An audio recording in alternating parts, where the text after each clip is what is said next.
Hello, आता चाललो आहे महाबळेश्वरला. वन डे जाऊन संध्याकाळी परत रिटर्न. बघूया पुढचा प्रवास कसा आहे. असं गेटच्या बाहेर आता आम्ही निघतोय मेन रोडला. कात्रजचा बोगदा, असा खेड शिवापूर टोल नाका. इथं नेहमी फेरीवाल्यांची आणि चक्के लोकांची वर्दळ असते. असं फुल टाइमपास करतात. महाबळेश्वरला जाताना आहे ना, कैलास वेळ म्हणून लागतं. खेड शिवापूरपासून 5 किलोमीटर आहे. आणि कैलास वेळमध्ये कसं सगळं ताजं ताजं जेवण, म्हणजे सांगायचं तात्पर्य म्हणजे असं खाटखुट. जे सकाळी आहे ना, घरची माणसं त्यांचे मालक लोक आहे ना, सगळं मटेरियल बनवतात आणि वाढायला सगळे UPचे लोक आहे. पण सगळं जेवण आहे ना त्यांचं ताजं असतं. तुम्हाला दाखवतो कैलास वेळचं. कैलास वेळकडे आपण चाललोय आता. आणि असं आलं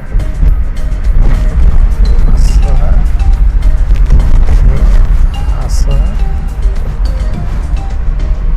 आणि असं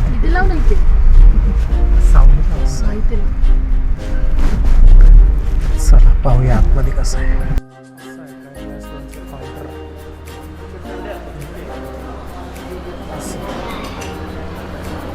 पाणीपुरी, चाट, सँडविच, पावभाजी.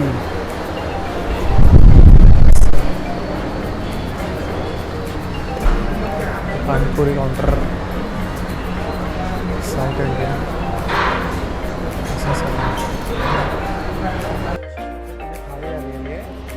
भाकरी, पिठलं, भजी, कुठली तरी मिक्स भाजी आहे, कोशिंबीर आहे, दही कढी आहे, सलाद आहे, आता 2 कस्टर्ड, छास आणि याने साहेबांनी भेल मागवलेली आहे. कैलास भेल. अशा पद्धतीने जेवण सगळं संपलेलं आहे आपलं. 23 मार्च आहे आणि फॅन बिन नाही लावलं बघा. असं व्हेंटिलेशन ठेवलं आहे पूर्ण चारी बाजूने. एकदम हवेशीर आहे आणि सगळं ताजं जेवण मिळतं आपल्याला इथं. असे ऑर्गॅनिक धान्य पण इथं असे मिळतात. फ्रूट्स वगैरे आणि हे असे धान्य, हे सगळे आहे ना गावरान ऑर्गॅनिक आहे. परांजपे बिल्डरचं आहे ना टाउनशिप आहे. इथं आहे ना खूप स्वस्त फ्लॅट आहे एकदम. म्हणजे असे 25 लाखापर्यंत 1 BHK वगैरे मिळतात. रिटायरमेंटसाठी आहे ना हे फार सुंदर आहे. कन्स्ट्रक्शन क्वालिटी पण आहे ना चांगली आहे. आणि याला लागूनच आहे ना असं फार सुंदर आहे ना देऊळ आहे इथे. इथे का नाही, हे असं देऊळ आहे ना, मस्तपैकी देऊळ बघा. असं देऊळ आहे छान, फार सुंदर बनवलेलं आहे देऊळ. 3 वाजले, एकदम कडक ऊन आहे. 23 तारीख आहे मार्च. असं कडक ऊन आहे ना. आता पाहूया महाबळेश्वरला किती थंडी.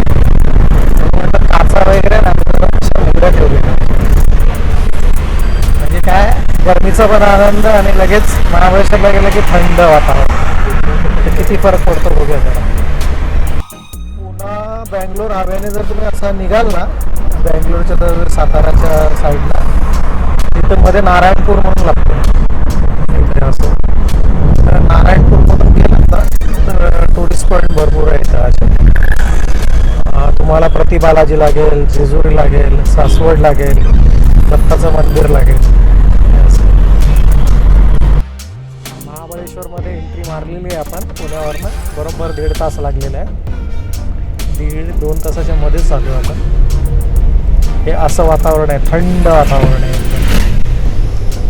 चिल्ड आहे. आत्ताच एवढं थंड वाटतं, म्हणजे रात्री अजून थंड असेल. हा मस्त थंडगार वारा आहे. आता आम्ही चाललोय मॅप्रोला. असं वातावरण, स्ट्रॉबेरी मस्तपैकी ताजे ताजे.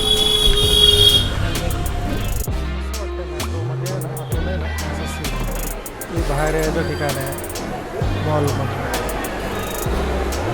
असं तिकडे कॅन्टीन आणि ही AC कॅन्टीन आहे. इथं तुम्ही आलात तर 10% जास्त द्यावं लागेल AC.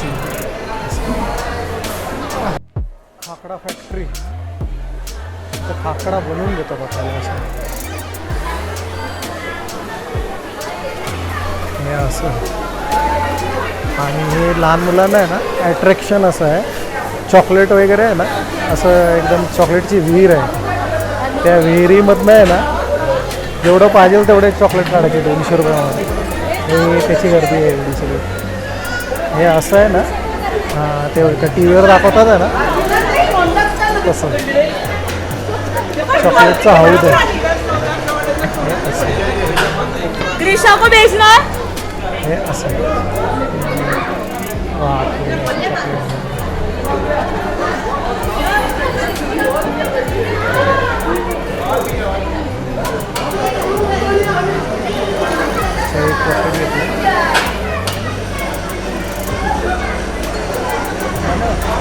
एक पण नाही पडलं ना.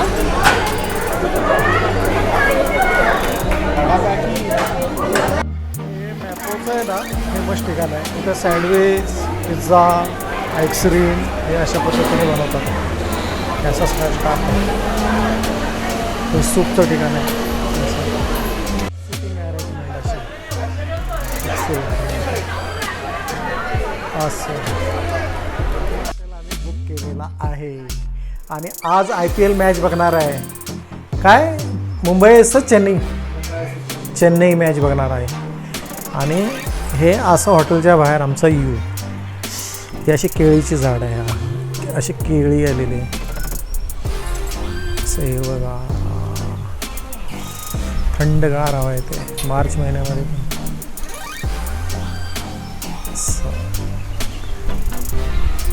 अशी गॅलरी आमची.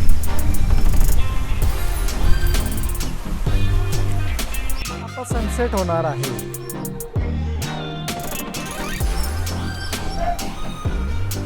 तर शेती आहे वाटतं. हे सगळं आहे ना शेतीचं ठिकाण आहे. स्ट्रॉबेरी असे आहे ऑर्गॅनिक, फ्रेश आहे स्ट्रॉबेरी आणि मलबेरी. छानच आहे.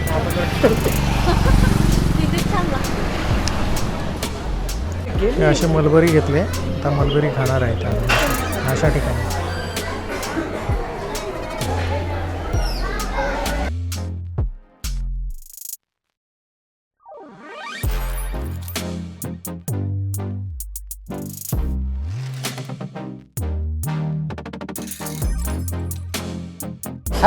मॅप्रोला आहे ना हे सँडविचच फक्त तेवढं छान मिळतं.